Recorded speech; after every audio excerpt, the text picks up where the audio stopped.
Welcome to today's deep dive. Today, we're going to try to decode human behavior. Now that's ambitious. It is. We're talking about the Four Temperaments. Yeah. Have you heard of this system before? I have. It's a fascinating system that's been used for centuries to understand why people act the way they do. It's not about labeling people, but rather about providing a framework to recognize patterns in behavior. So you can kind of predict how people might react in certain situations? Exactly. Think of it as a starting point to understanding someone's motivations, strengths, and even their weaknesses. So instead of being totally baffled by, someone's reaction, you can start to see, okay, maybe this is the underlying temperament driving those responses. Right, and that can be incredibly useful in so many areas of life. Especially relationships and at work. Absolutely. Let's dive into the first temperament, shall we? Okay, let's do it. The choleric temperament. Ah, yes, the cholerics. These individuals are known for their natural leadership qualities. Yeah, they're the tape charge type. Exactly.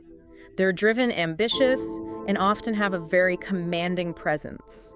If you think about like CEOs or military leaders, or even like that friend who always organizes all the outings. That's a great example. That's the choleric. Right. They're the ones who take charge, they strategize, they delegate effortlessly. So decisive. But while their decisive nature is definitely a strength, it can also be a challenge. Oh, so. Well, if their drive isn't tempered with empathy, they can come across as a little domineering. I could see that. Or impatient, especially when others don't quite match their pace. Yeah, it's like that saying, if you want something done right, do it yourself. Exactly. That can be a choleric motto, but that can also be very isolating if they don't learn to collaborate effectively. It's all about finding that balance. Okay, so we've got the take charge cholerics. What's next? Let's shift gears to the melancholic temperament. Okay. Now, these individuals are deep thinkers and feelers. The feelers. They're introspective, analytical, and often have a very rich inner world. They're the ones who will notice the details that everyone else misses. Yes. And they form really strong connections, but they can also get lost in their thoughts and anxieties. Yeah, I can definitely see that. If they're not careful. Overthinking. Yeah, melancholics are often drawn to creative pursuits or careers that allow them to kind of delve deep into their chosen field. So writers, artists, researchers? Yes. What about that friend who always has those really insightful observations about life? Exactly. That's the melancholic depth coming through. But as we were saying, that depth of feeling can also be kind of a double-edged sword. Absolutely. Yeah. They might struggle with overthinking perfectionism or taking criticism very personally. That sensitivity. It can be both a strength and a vulnerability. Exactly. It's about finding that balance. All right, so we've got the cholerics, the melancholics. Who else is in this mix? Let's move on to the sanguine temperament. Ah, the sanguines. These are the social butterflies. They're the life of the party. Exactly. The ones who light up every room they enter. They're outgoing, optimistic, and they just thrive on connection. They're the quintessential storytellers and entertainers. Always the center of attention. Often, yes. Right. But not out of ego. Right. But because their enthusiasm and energy are just naturally magnetic. You think about performers, salespeople. Yes. That friend who always knows how to make you laugh. Absolutely. They're the life of the party. They really are. But while their charm and charisma are undeniable, they can also struggle with impulsivity disorganization and needing that constant validation. It's like they need to be the center of attention to really feel seen and appreciated. Which can be endearing. It can. But also exhausting. It can be exhausting for those around them if they don't learn to find a balance. Okay, so choleric, melancholic, sanguine. What's our last temperament? Let's talk about the phlegmatic temperament. Okay, the phlegmatics. These individuals are the epitome of calm and collected. Right. Easygoing, peaceful. They value harmony above all else. If you need a mediator or someone to just like diffuse a tense situation, call a phlegmatic. Yeah, they have a way of staying level-headed and finding common ground. Even in the midst of chaos. It's a gift. Think about like diplomats or counselors. Yeah. That friend who always knows how to calm everyone down. Right, and see things from multiple perspectives. Yes. But this aversion to conflict can also be a weakness. That's true. Sometimes they might avoid expressing their own needs or opinions for fear of upsetting that balance. And that can lead to resentment building up over time. So it's a delicate balance for them. It is. Asserting themselves while maintaining that peaceful demeanor. That's the key, to avoid feeling taken advantage of. Okay, so we've got our four temperaments. Choleric, melancholic, sanguine, phlegmatic. This is fascinating. It is. Welcome back to our deep dive into the four temperaments. Okay, so we've explored each temperament individually. We have. But now what I'm thinking about is how do these personalities interact with each other? That's a great question because it's really like mixing ingredients in a recipe. Each combination is going to create a unique flavor. That's a good analogy. So are some pairings, naturally more harmonious than others? Yeah, I mean, are there combinations that tend to clash? It's not necessarily about good or bad pairings, but rather about understanding the dynamics at play. Okay. So, for example, imagine a choleric and a melancholic trying to work together on a project. That's interesting. Okay, so the choleric, wanting to just charge ahead, make quick decisions, and the melancholic needing time to process and analyze and consider all the angles. Exactly. The choleric might see the melancholic as being indecisive, while the melancholic might find the choleric's approach a little too hasty. Yeah, too rash. But if they can learn to appreciate each other's strengths, they can actually be an incredibly effective team. So the choleric brings the action plan. The melancholic makes sure they don't miss any crucial details. Precisely. It's all about recognizing that what might seem like a weakness in one context can actually be a strength in another. I like that. Okay, so let's try another combination. What about a sanguine and a phlegmatic? So we have our social butterfly sanguine. Right, full of energy ideas. And the calm, steady phlegmatic.